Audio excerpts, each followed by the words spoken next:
Desde una antigua ciudad romana hasta los más peligrosos circuitos de carreras, Enzo Ferrari convertiría su nombre en sinónimo de los coches más rápidos del mundo.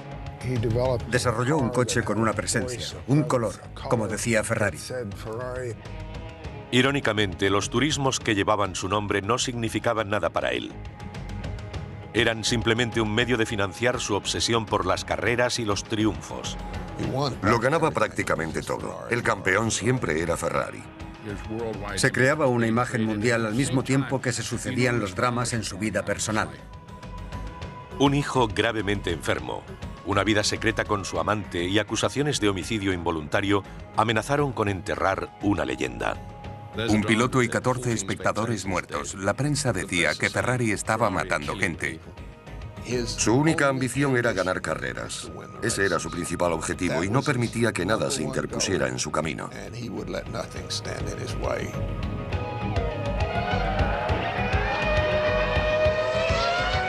Enzo Ferrari.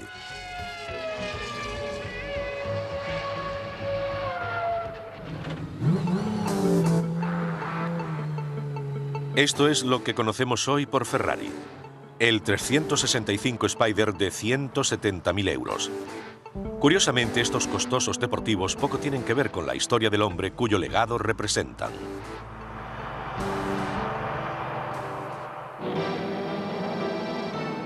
Comenzaba el siglo XX. La aparición del automóvil había originado una fiebre por las carreras en toda Europa y Norteamérica.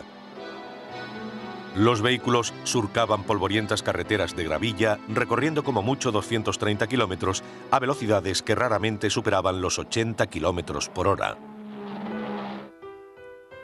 En este mundo nació Enzo Ferrari el 18 de febrero de 1898.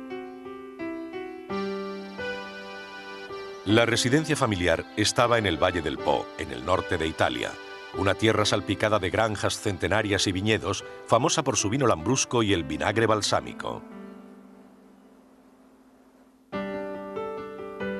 El padre de Enzo, Alfredo Ferrari, tenía una empresa de estructuras metálicas. Su madre, Adalgisa, era la típica ama de casa italiana que adoraba a Enzo y a su hermano Dino, 2 años mayor.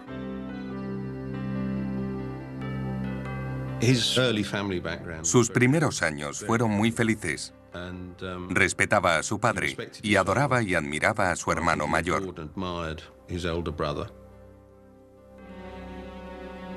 El hogar y la empresa de los Ferrari estaba a las afueras de Módena, antigua ciudad romana. Los Ferrari vivían arriba en un pequeño apartamento. En la planta baja estaba el taller de Alfredo, que en ocasiones llegaba a contratar hasta 20 trabajadores. Alfredo pretendía que sus hijos heredaran el negocio algún día. Pero el joven Enzo no estaba por la labor. Le apetecía más ser periodista o incluso cantante de ópera.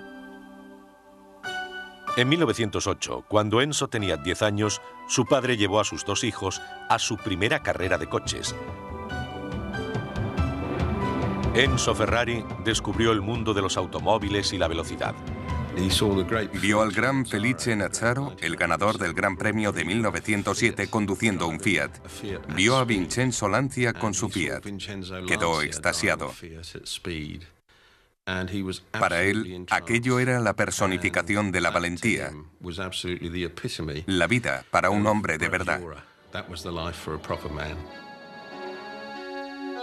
Alfredo Ferrari tenía otros planes para sus hijos. Los envió a una escuela de ingeniería mecánica con vistas al futuro de la empresa familiar. Su hermano Dino aceptó su destino.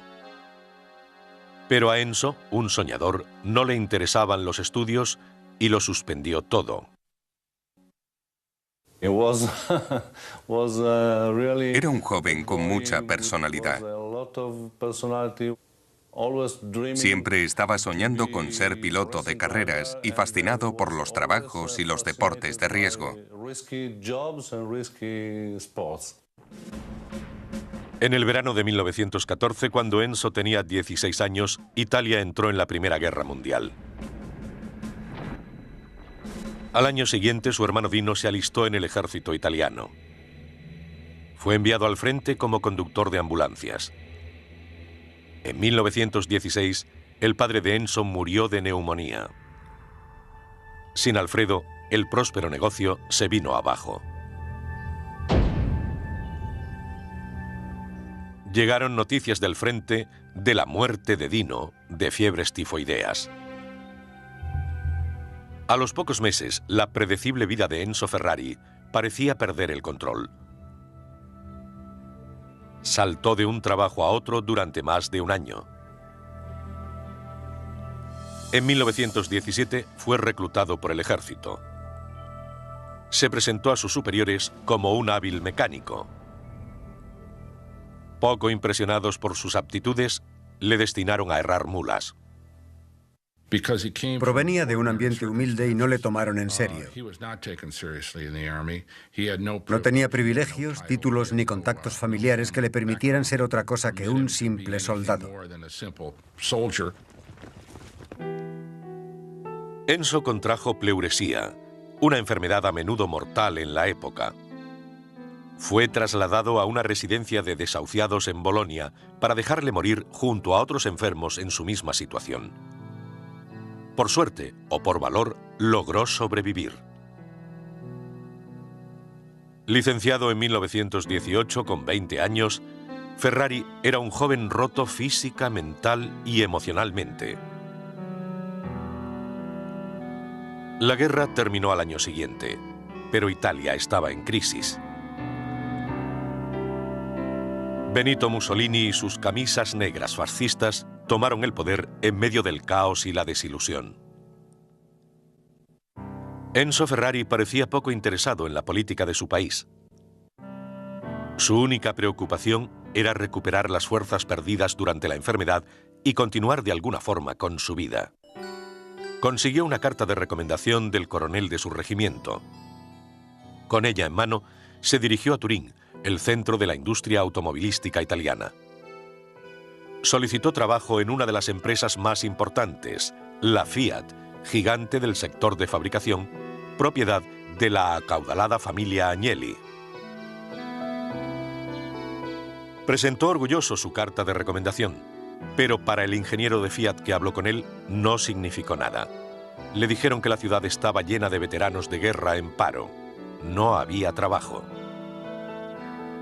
En su autobiografía cuenta cómo se sentó en el banco de un parque de Turín, desempleado, perdido, sin familia, con su padre y su hermano muertos.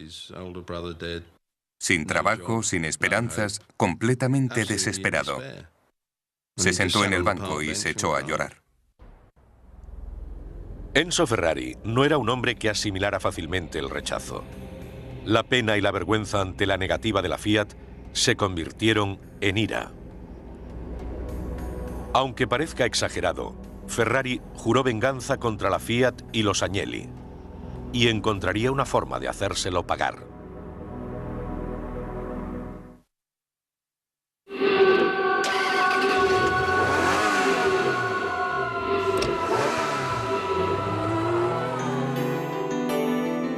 Al final de la guerra, Enzo reapareció en Turín dispuesto a transformarse en piloto de carreras, quizá incluso en una estrella.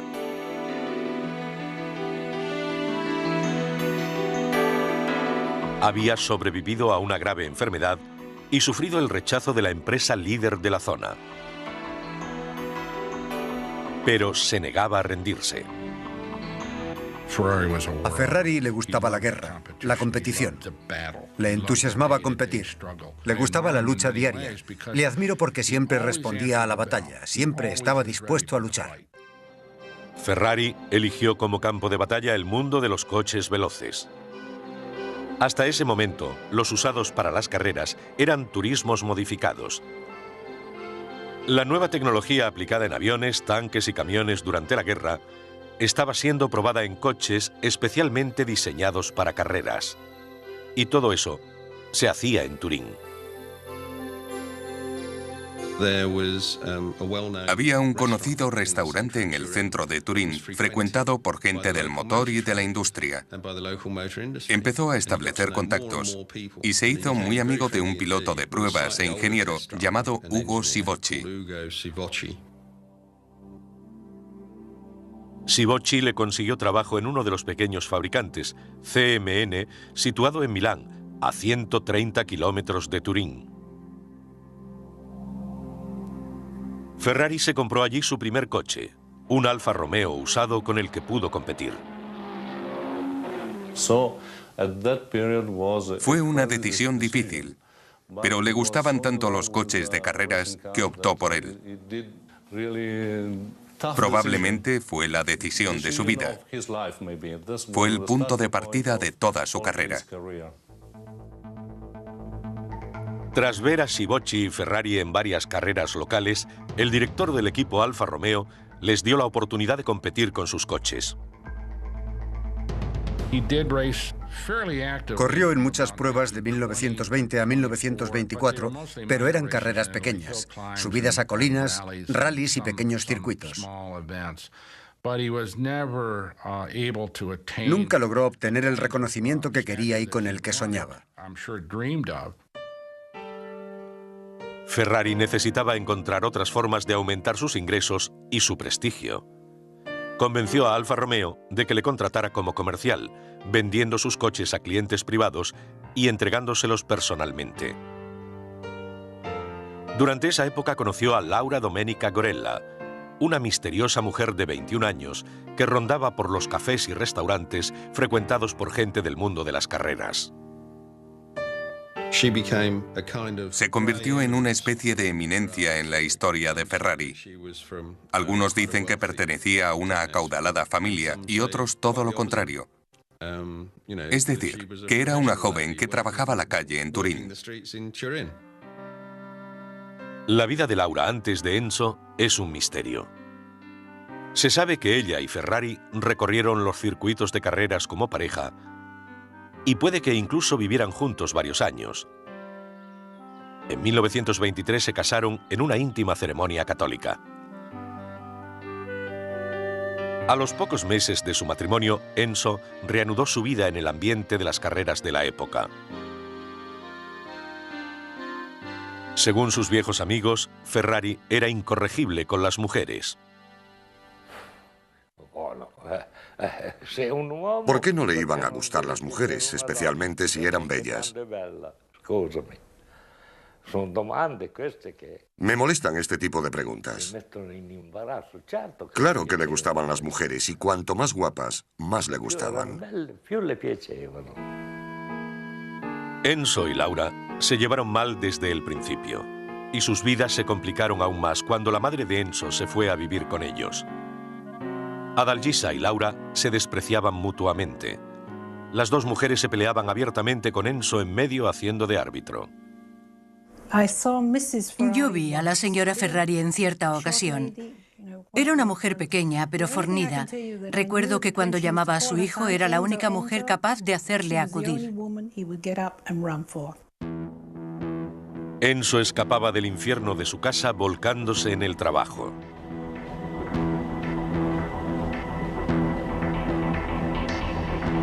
Alfa Romeo pensaba competir con un coche llamado P1 en el Gran Premio Europeo de Monza. Enzo logró convencer a Luigi Bazzi, uno de los mejores técnicos en motores, para que dejara la Fiat y trabajara con él en el coche. Ferrari, Ugo Sibocci, Luigi Bazzi y el equipo Alfa llegaron con un solo día de antelación al Gran Premio de Monza. Fue una rápida vuelta de reconocimiento. Sibocci pilotaba. Tomó una curva cerrada con el P1 y se salió. Sibocci murió. Ferrari quedó desolado por la muerte de su amigo, el hombre que le había ayudado a introducirse en el deporte del motor. El P1 había fracasado y necesitaba modificaciones. Por sugerencia de Bazzi, Ferrari contrató a otro técnico de la Fiat. Vittorio Jano tenía reputación de genio de la mecánica.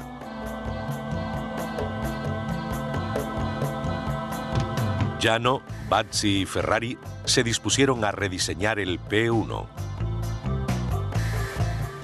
Ferrari no era ingeniero ni diseñador de coches. Ni siquiera se sentía especialmente atraído por la mecánica. A los pocos meses y bajo la implacable presión de Ferrari, Giano y Bazzi rediseñaron el Alfa Romeo P1 y lo llamaron P2. En una competición en Cremona, y con el famoso Antonio Ascari al volante, el P2 alcanzó los 191 kilómetros por hora. Hizo récord de vuelta rápida y ganó la carrera.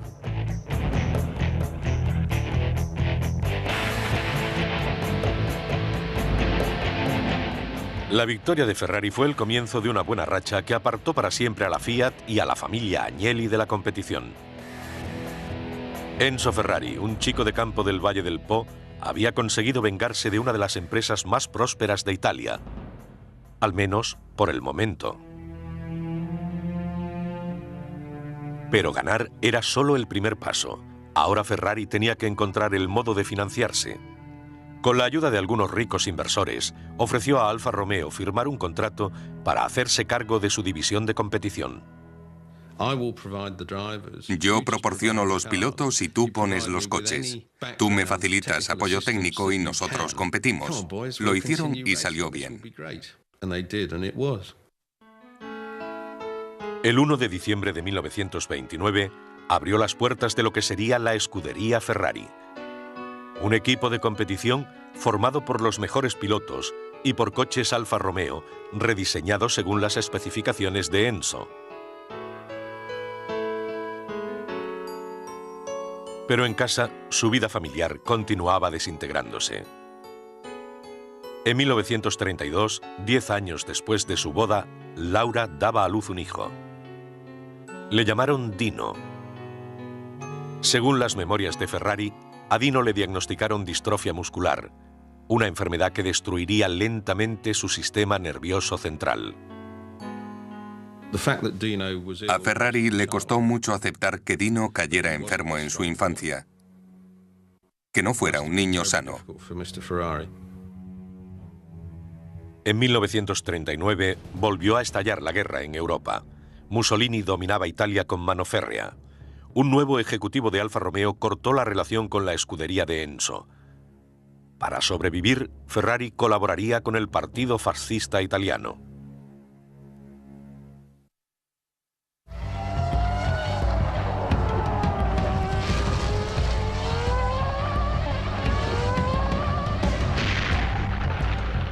Año 1940. La Segunda Guerra Mundial sembraba destrucción por toda Europa. La economía italiana luchaba por mantenerse a flote. Las carreras de coches se suspendieron indefinidamente. La escudería Ferrari se quedó sin trabajo. Para sobrevivir, Enzo transformó la vieja escudería en una fábrica que producía material bélico para el gobierno fascista italiano. Hay diferentes historias sobre lo que fabricaban. Algunos dicen que las máquinas pulidoras de bolas para rodamientos se pudieron usar para la producción de material bélico. Otros insisten en que hacían componentes para ametralladoras utilizadas por el ejército italiano. Se dejó llevar por la corriente, como tantos otros. No creo que fuera un miembro convencido del partido. Solo había una causa que le entusiasmaba: todo aquello que fuera bueno para Ferrari. El gobierno ordenó el traslado de la factoría para protegerla de los bombardeos aliados. Eligió Maranello, una ciudad a 15 kilómetros de distancia.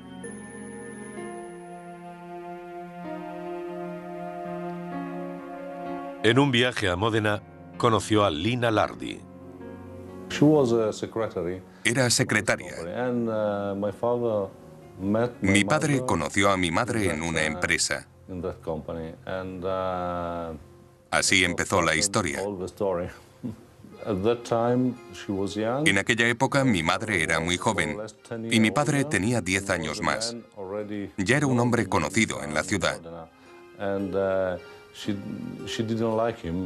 Al principio a ella no le gustó, porque era un hombre que siempre conducía coches muy buenos. Esa relación influyó mucho en su vida. Era una mujer adorable, una joven serena, tranquila, que le llevó paz y sosiego a su vida, lejos de la controvertida situación que vivía en su hogar. Con 46 años, Ferrari entabló relaciones con Lina Lardi. Al año siguiente, Enzo recibió la noticia de que Lina estaba embarazada. 9 meses después dio a luz un niño sano llamado Piero. Madre e hijo se quedaron a vivir en el pueblo natal de Lina, la pequeña población de Castelvetro, cerca de la fábrica de Ferrari. Mientras, en Módena, Laura y Enzo celebraban el 13º cumpleaños de Dino. La salud del niño continuaba deteriorándose. Ferrari hizo todo lo que pudo en las últimas fases de la enfermedad de Dino. Le cambió la dieta y consultó con muchos médicos. Me mandó fuera del país a comprar medicinas para el pobre Dino. Cuando llegué a la frontera, parecía un contrabandista de medicamentos. Llevaba demasiados y los aduaneros me pusieron pegas para dejarme pasar. Cuando les dije que eran para el hijo de Ferrari, me dejaron cruzar. Pero al principio querían confiscármelo todo.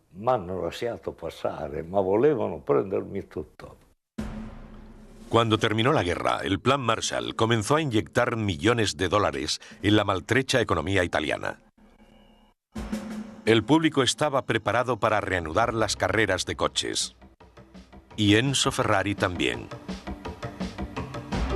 Comenzó a desarrollar nuevos vehículos. Y en 1947 produjo el 125, con motor de 1,5 litros y 12 cilindros en V. Para los estándares italianos era un motor enorme. Le encantaban los motores. Para él, el motor era la pieza más importante de cualquier coche. El chasis era un soporte necesario para sujetar las ruedas y disponer de un hueco donde pudiera ir sentado el piloto. El 11 de mayo de 1947, el 125, el primer automóvil en llevar el nombre Ferrari, competía en Piacenza, una prueba menor. Enzo escogió esta carrera porque quería comprobar las posibilidades de su coche. Los espectadores llenaron las calles para ver la nueva máquina de Ferrari. La prensa deportiva italiana estaba allí e incluso algunos diseñadores de Alfa Romeo. Enzo no apareció. De hecho, desde ese día en adelante nunca acudió a una carrera en la que compitiera un Ferrari. No le gustaba todo aquel alboroto. Cuando él llegaba, todos se ponían nerviosos y quería que todo estuviera en calma. Decía que no acudía a las carreras porque no tenía una nariz estándar. No sabemos si es la verdadera razón o no, pero fue una jugada muy importante, porque añadió misterio a su imagen pública, a su carisma. Era como una araña sentada en el centro de su tela. En aquella primera carrera en Piacenza, a falta de tan solo 3 vueltas y con el Ferrari 125 en cabeza, se rompió la bomba de gasolina y el coche se deslizó hasta pararse poco antes de la línea de meta. Enzo se lo tomó con calma y consideró al vehículo un fracaso prometedor. Aunque no lo sabía entonces, el 125 marcaría el nacimiento de la mítica cultura y el imperio Ferrari. Enzo comenzó a reunir a los mejores técnicos y pilotos de Europa.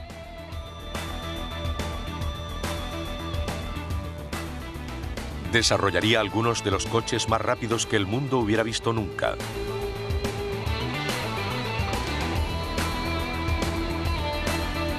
Su escudería competiría en todos los circuitos ganando una prueba tras otra. Lo ganaba prácticamente todo.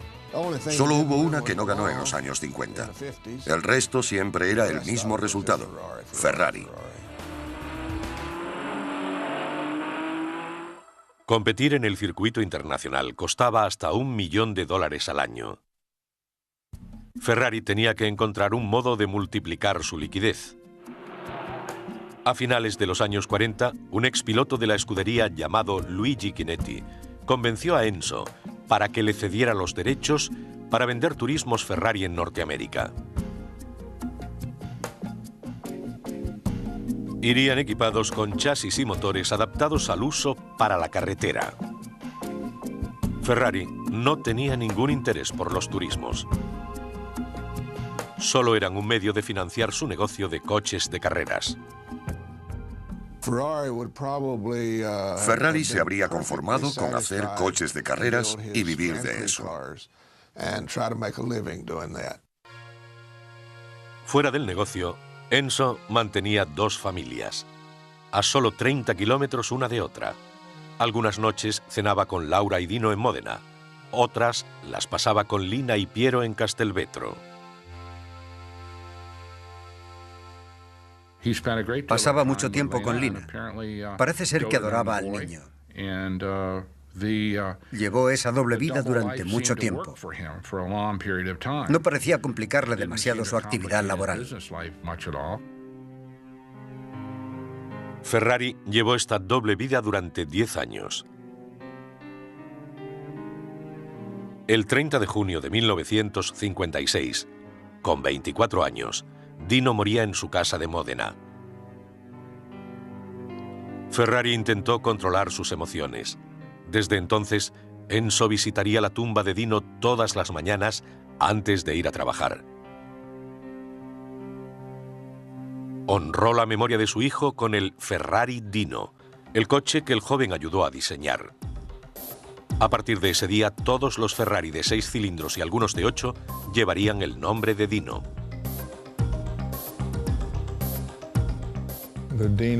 El Dino tenía muchos aspectos trágicos que lo hacían especial. Cuando se piensa en Dino, se piensa en un niño, en un bebé. Se podría decir que el Dino fue un Ferrari que no tuvo la oportunidad de crecer. Aún así tenía algo que lo hacía único. Fue durante esa época cuando la esposa de Enzo, Laura, descubrió su vida secreta con su amante y su hijo de 11 años.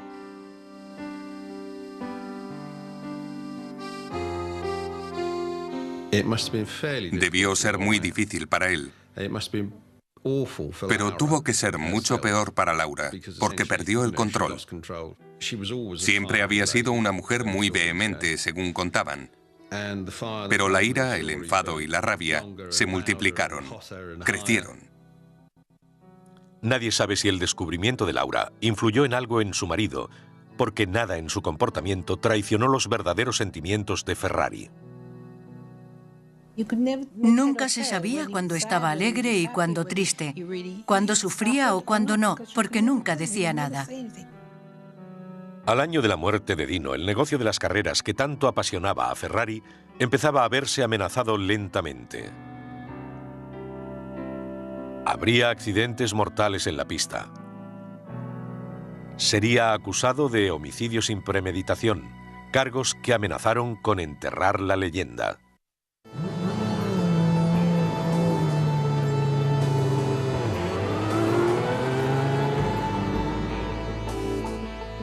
La muerte de su hijo le provocó una crisis emocional. Se volcó en su trabajo en la oficina y la fábrica con un solo propósito: construir coches más rápidos.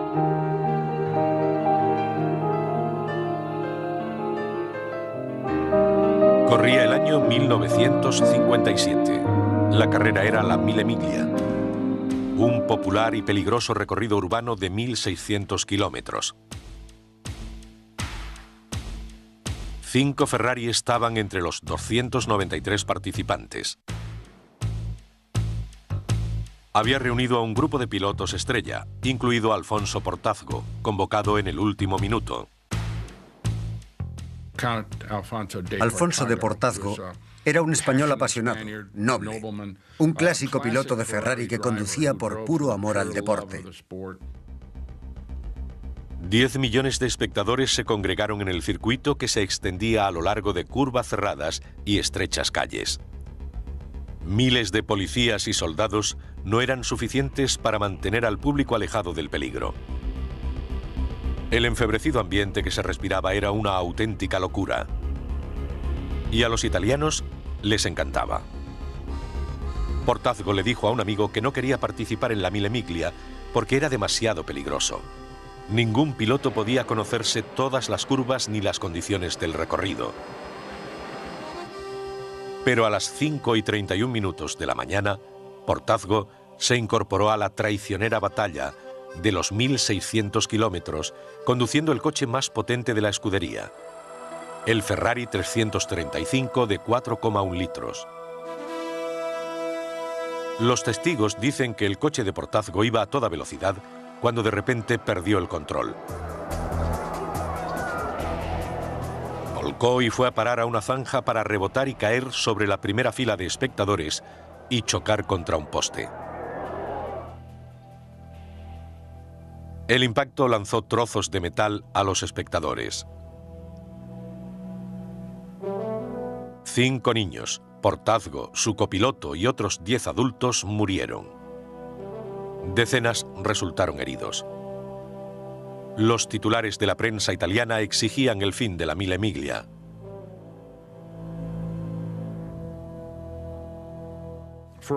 Ferrari fue acusado de homicidio sin premeditación por usar neumáticos que no soportaban esas velocidades.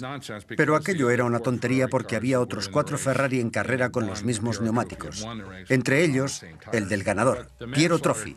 Pero el juicio se prolongó a lo largo de varios años y afectó mucho económicamente a Ferrari y también a su reputación.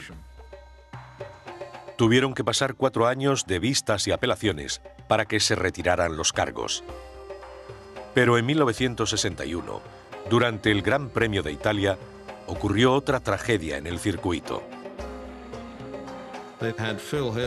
Phil Hill y Wolfgang von Trips luchaban mano a mano por el campeonato del mundo de Fórmula 1 en el Gran Premio de Monza. Al final de la segunda vuelta, von Trips, piloto alemán muy popular y querido, chocó contra otro coche y el suyo salió despedido hacia la multitud, matando a 14 espectadores. Von Trips salió del coche cayendo a la pista con el cuello roto. También murió. Un piloto y 14 personas muertas. La prensa volvió a la carga.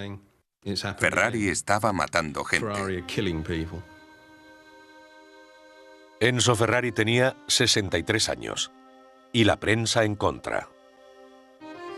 Debía afrontar los gastos de defensa en otro complejo proceso.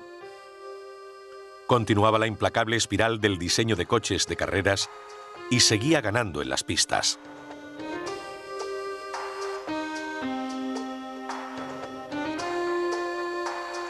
Pero incluso eso estaba a punto de cambiar. La Ford, después de ser rechazada su puja para comprar Ferrari, decidió batirle en los circuitos. En 1964, en el Gran Premio de Monza, el equipo Ford le pisaba los talones. Teníamos 6 Daytona Coupé para Monza, muy superiores a los GTO. Pero el viejo granuja canceló la carrera. Ese año íbamos un par de puntos por detrás. Logramos batirle oficialmente en el 65. No le gustó, pero a mí tampoco me gustaba cuando me ganaba él. Ferrari empezó a perder carreras. Le costaba más de $1 millón anual financiar su negocio. Aunque Luigi Chinetti había hecho de los turismos Ferrari una leyenda en Norteamérica y se vendían a $15.000, en 1967 la empresa estaba al borde de la bancarrota.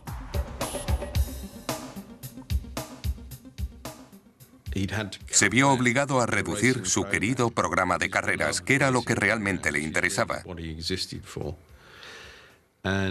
Fue entonces cuando tuvo que tenderle la mano a la Fiat. Sin más recursos disponibles, Ferrari solo tenía una opción: acercarse a sus viejos rivales, la familia Agnelli, en busca de ayuda económica. Los Agnelli le pagaron 11 millones de dólares por la empresa. Permitieron que conservara la línea de coches de carreras, mientras la Fiat se encargaba de la fabricación de turismos. Se producirían en serie. Aquello marcó el fin de la era de los Ferrari hechos a mano, que habían circulado por todo el mundo. El acuerdo se anunció oficialmente el 21 de junio de 1969. Era el fin de una era para Ferrari. Al fin podía centrar su atención en la competición. Pero aún tenía asuntos que resolver con su amante y su creciente familia.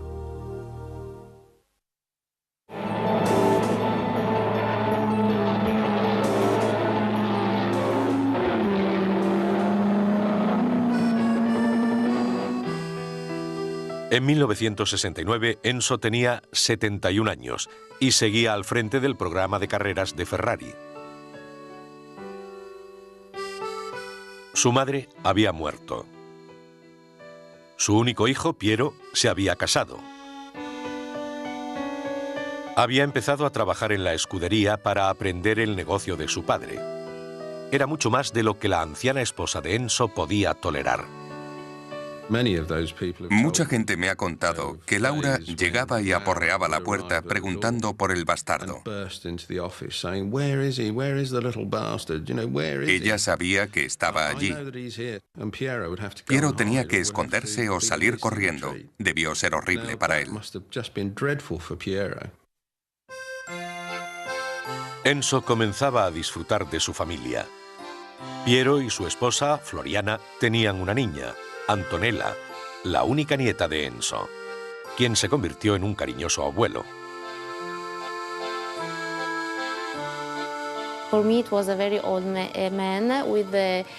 Para mí era un viejecito con el pelo cano y muy alto.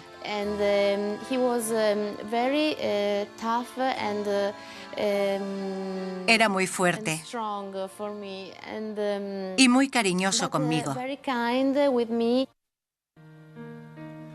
Laura Ferrari murió 9 años después, en 1978, cuando Enzo tenía 80. Habían estado casados 55 años. Enzo llevó a su amante Lina a vivir con él a su casa de Módena. Piero y su familia la siguieron. En sus últimos años, Ferrari disfrutó lo que muchos considerarían una vida familiar normal. Incluso a sus 80 años, Enzo se negaba a retirarse. Su hijo Piero fue nombrado director general del equipo Ferrari a mediados de los 80. Los dos solían discutir por las nuevas estrategias técnicas. Yo no estaba de acuerdo con mi padre en la elección de algunos diseñadores o ingenieros, pero el 99% de las veces ganaba él. A mí me gusta cambiar impresiones, no pelear. En eso soy muy diferente a mi padre. Para él todo era o blanco o negro, sí o no. Ferrari pasaba el tiempo recordando los días de gloria con sus viejos amigos. Los almuerzos de los sábados se convirtieron en un ritual para el anciano Enzo, especialmente con Sergio Scaglietti, un diseñador de coches de su época de Módena.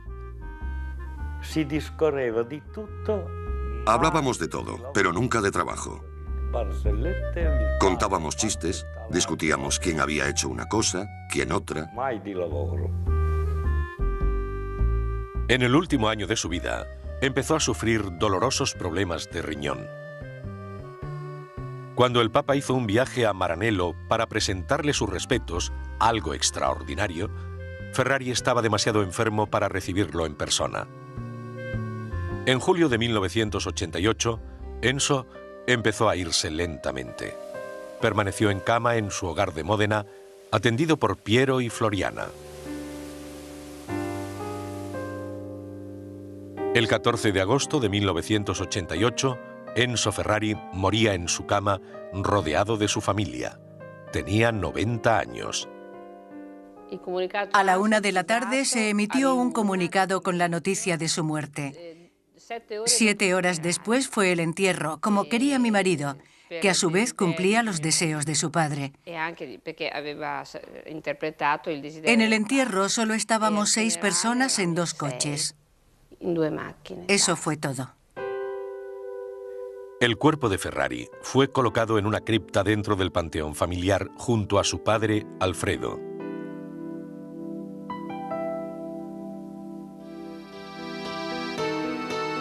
La vida de Enzo Ferrari es la historia de las carreras de coches, al menos durante el siglo XX. Desde sus humildes orígenes en el Valle del Po hasta el imperio que levantó, Enzo Ferrari será recordado como el último gran titán de una industria que ayudó a crear. En sus 40 años de dirección, desde 1947 a 1988, consiguió el podio en más de 5.000 carreras en todo el mundo. 12 años después de la muerte de Enzo, el piloto Michael Schumacher consiguió su 4º título mundial en un Ferrari. Una carrera prácticamente imparable hasta el día de hoy. Ahora los deportivos que Ferrari desdeñó se venden a $500,000. Recordaremos a mi padre por ser una persona fuerte en su trabajo. Siempre tenía nuevos retos. Siempre hacía algo nuevo cada año. Cada coche nuevo era un desafío. Pasará a la historia como el hombre con mayúsculas. Fue la persona que más influyó en el mundo de la Fórmula 1.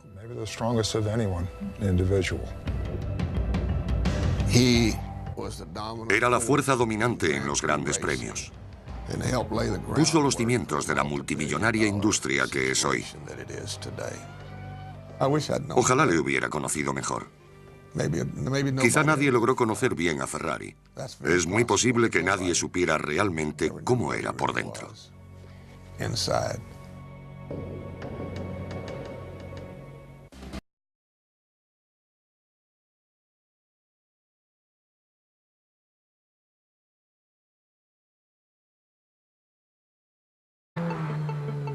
Esto es lo que conocemos hoy por Ferrari. El 365 Spider de 170.000 euros. Curiosamente, estos costosos deportivos poco tienen que ver con la historia del hombre cuyo legado representan.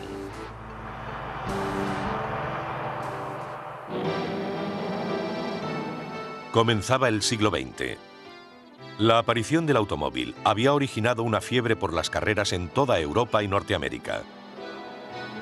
Los vehículos surcaban polvorientas carreteras de gravilla, recorriendo como mucho 230 kilómetros a velocidades que raramente superaban los 80 kilómetros por hora.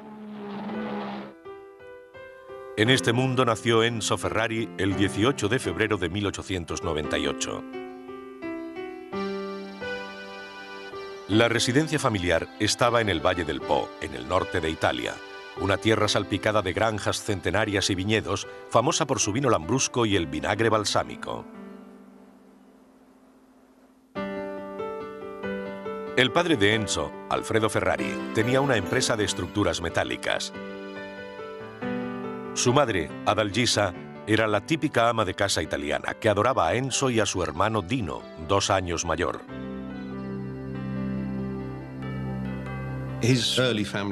Sus primeros años fueron muy felices. Respetaba a su padre y adoraba y admiraba a su hermano mayor.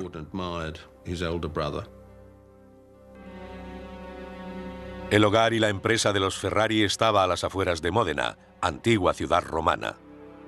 Los Ferrari vivió en 1914 cuando Enzo tenía 16 años, Italia entró en la Primera Guerra Mundial.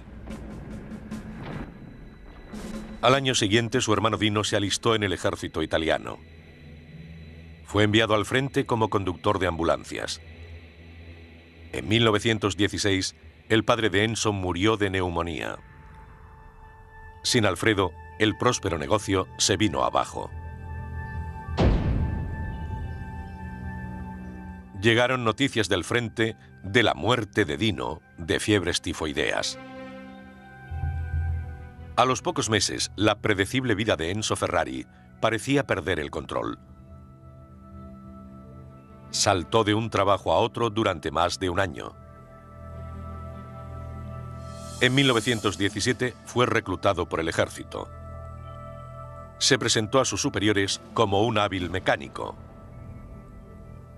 Poco impresionados por sus aptitudes, le destinaron a herrar mulas. Provenía de un ambiente humilde y no le tomaron en serio.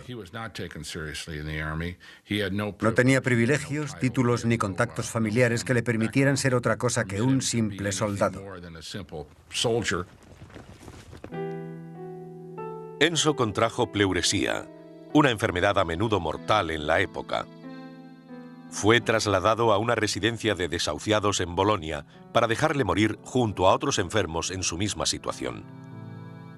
Por suerte o por valor, logró sobrevivir. Licenciado en 1918, vivían arriba en un pequeño apartamento.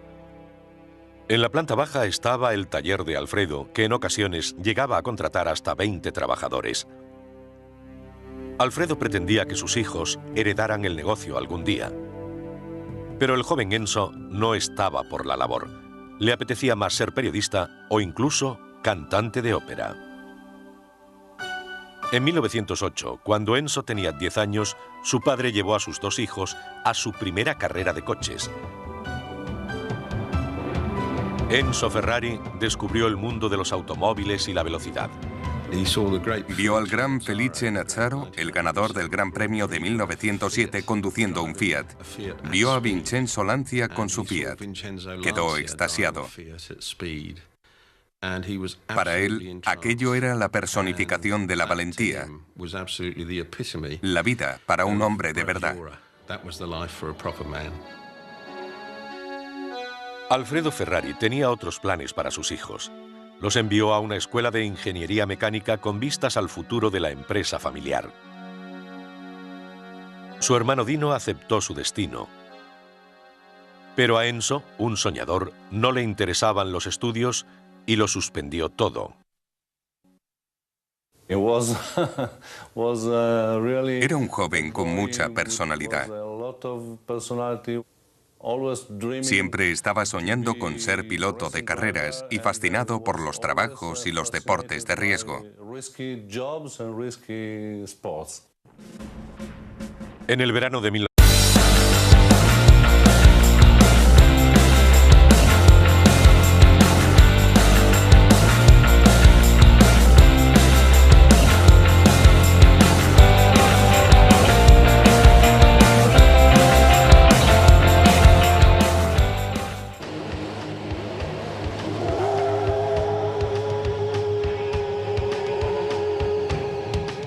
Desde una antigua ciudad romana hasta los más peligrosos circuitos de carreras, Enzo Ferrari convertiría su nombre en sinónimo de los coches más rápidos del mundo. Desarrolló un coche con una presencia, un color, como decía Ferrari. Irónicamente, los turismos que llevaban su nombre no significaban nada para él. Eran simplemente un medio de financiar su obsesión por las carreras y los triunfos. Lo ganaba prácticamente todo. El campeón siempre era Ferrari. Se creaba una imagen mundial al mismo tiempo que se sucedían los dramas en su vida personal. Un hijo gravemente enfermo, una vida secreta con su amante y acusaciones de homicidio involuntario amenazaron con enterrar una leyenda. Un piloto y 14 espectadores muertos. La prensa decía que Ferrari estaba matando gente. Su única ambición era ganar carreras. Ese era su principal objetivo y no permitía que nada se interpusiera en su camino.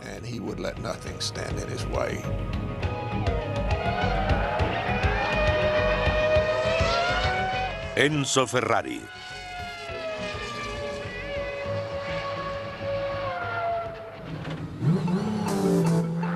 ...20 años, Ferrari era un joven roto física, mental y emocionalmente. La guerra terminó al año siguiente, pero Italia estaba en crisis. Benito Mussolini y sus camisas negras fascistas tomaron el poder en medio del caos y la desilusión. Enzo Ferrari parecía poco interesado en la política de su país. Su única preocupación era recuperar las fuerzas perdidas durante la enfermedad y continuar de alguna forma con su vida. Consiguió una carta de recomendación del coronel de su regimiento. Con ella en mano, se dirigió a Turín, el centro de la industria automovilística italiana. Solicitó trabajo en una de las empresas más importantes, la Fiat, gigante del sector de fabricación, propiedad de la acaudalada familia Agnelli. Presentó orgulloso su carta de recomendación, pero para el ingeniero de Fiat que habló con él no significó nada. Le dijeron que la ciudad estaba llena de veteranos de guerra en paro. No había trabajo. En su autobiografía cuenta cómo se sentó en el banco de un parque de Turín, desempleado, perdido, sin familia, con su padre y su hermano muertos. Sin trabajo, sin esperanzas, completamente desesperado. Se sentó en el banco y se echó a llorar. Enzo Ferrari no era un hombre que asimilara fácilmente el rechazo. La pena y la vergüenza ante la negativa